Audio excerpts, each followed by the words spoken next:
Şəxsən mənim eyvanım indi hal-hazırda qəzalı vəziyyətdədir. Yəni hər an o düşə bilər.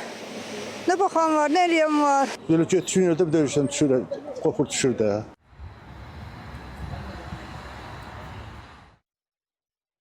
Dayandığım eyvan da qəzalı vəziyyətdədir. Ərazi Ziya Yusifzadə küçəsidir.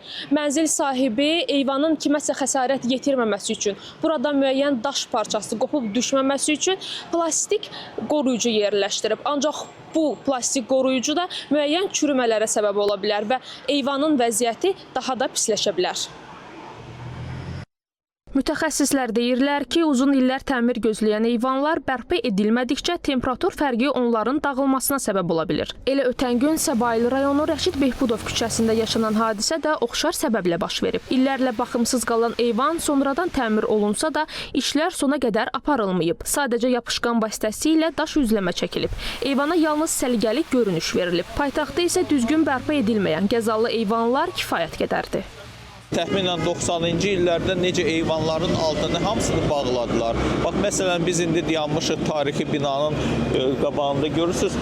Dəmir konstruksiyaların altı vaxtında maddə ilə dolduruldu və ondan başqa plastiklə də örtüldü. Təbii ki, bu nəyə gətirib çıxardır? Məsələn, konstruksiyalar başlayır çürüməyə, orada hava yoxdur, bilirsiniz. Və nəticədə belə eyvan 5-10 ildən sonra faktiki 100 il dayanan funksiya edən eyvan 5-10 ildən sonra dağılır və təəssüf ki, belə səhvlər vaxtınca çox eləmişdilər.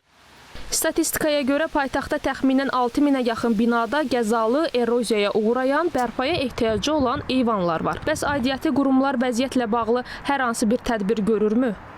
Mütəmadi olaraq Bakı şəhər arasında binalara, ümumi yaşayış binalarına monitorinqlər keçirilir. Eyvanları və digər konstruktiv elementləri qəzalı vəziyyətdə olan, daha çox təmir ehtiyacı olan binalar seçilir, titul siyahıları tərtib olunur və mərhələli formada həmin işlər əsas təmir işləri yerinə yetirilir.